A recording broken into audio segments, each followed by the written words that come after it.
Bamboo rice ಬಿದಿರಕ್ಕಿ ಅಂತ ಹೇಳೋದು ಕೇಳಿದೀರಾ? ಇದು ಬರೋದೇ 60 ವರ್ಷಕ್ಕೊಂದ್ಸಾರಿ. ಎಲ್ಲಾ ಅಕ್ಕಿಗಳು 3 ತಿಂಗಳಿಗೆ ಬೆಳೆಯುತ್ತೆ.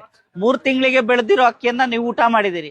ಬಟ್ 60 ವರ್ಷಕ್ಕೊಂದ್ಸರಿ ಬೆಳೆದಿರೋ ಅಕ್ಕಿಯನ್ನ ತುಂಬಾ ಜನ ಊಟ ಮಾಡಿಲ್ಲ, ಇದ್ರ ಬಗ್ಗೆ ಗೊತ್ತೂ ಇಲ್ಲ. ಇದಕ್ಕೆ ರಾಜ ಅನ್ನ ಅಂತ ಹೆಸರು, ರಾಜನ್ ಅಂತ ಹೇಳಿ. ಧಾನ್ಯಗಳಿಗೆ ಅನ್ನ. ಇದನ್ನು ತಗೊಳ್ಬೇಕಾದ್ದು ತುಂಬಾ ಕಮ್ಮಿ.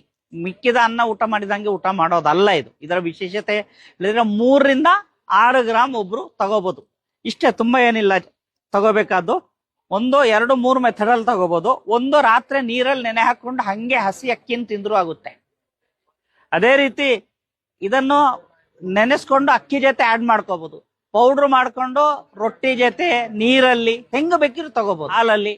ಅದೇ ರೀತಿ ಎಷ್ಟೋ ಕಾಯಿಲೆಗಳಿಗೆ ರಾಮಬಾಣ. ಇದು ಮೇನು. ಬಿದಿರು ಅಂತ ಹೇಳಿದ್ರೆ ನಮ್ಮ ಬ್ಯಾಕ್ ಬೋನ್ ಆಗಿರುತ್ತೆ, ಸ್ಟೆಪ್ ಸ್ಟೆಪ್ ಆಗಿ. ಅದೇ ರೀತಿ ಸ್ಪೈನಲ್ ಕಾರ್ಡ್ ಪ್ರಾಬ್ಲಮ್ಗೆ ನಂಬರ್ 1 ರಿಸಲ್ಟ್ ಇದು. ಯಾಕಂದ್ರೆ ಸ್ಪೈನಲ್ ಕಾರ್ಡ್ ಪ್ರಾಬ್ಲಮ್ ಆಗಿ ಎಷ್ಟೋ 2-3 ಪೇಷಂಟ್ ಸಿಕ್ಕಿದ್ರು ನನಗೆ. ಅವರೆಲ್ಲರೂ ಯೂಸ್ ಮಾಡಿ ಇವತ್ತು ಬೈಕ್ ಕೂಡಿಸೋ ಲೆವೆಲ್ಗೆ ಮುಟ್ಟಿದ್ದಾರೆ. ಪ್ರಕೃತಿ ಅದ್ಭುತ ಇದೆ. ಪ್ರಕೃತಿಯೇ ವಿಶೇಷ. ಪ್ರಕೃತಿ ಪ್ರತಿಯೊಂದನ್ನು ಮನುಷ್ಯನಿಗೆ ಕೊಟ್ಟಿದೆ. ಮನುಷ್ಯ ಉಪಯೋಗಿಸ್ತಾ ಇಲ್ಲ. ಉಪಯೋಗಿಸಿ ನೋಡಿ, ತಿಂದು ನೋಡಿ, ಆರೋಗ್ಯವಂತರಾಗಿ ಉಲ್ಲಾಸಭರಿತರಾಗಿ. ಇದರ ಕಥೆಗಳು ತುಂಬಾ ಇದೆ. ರಾಮಾಯಣದಲ್ಲೂ ಇದೆ, ಮಹಾಭಾರತದಲ್ಲೂ ಇದೆ. ರಾಮಾಯಣದಲ್ಲಿ ಶಬರಿ ಶ್ರೀರಾಮಚಂದ್ರನಿಗೆ ಕಾದು ಬಿದಿರಕ್ಕಿಯ ಊಟ ಮಾಡಿ ಬಳಸಿಲ್ದು.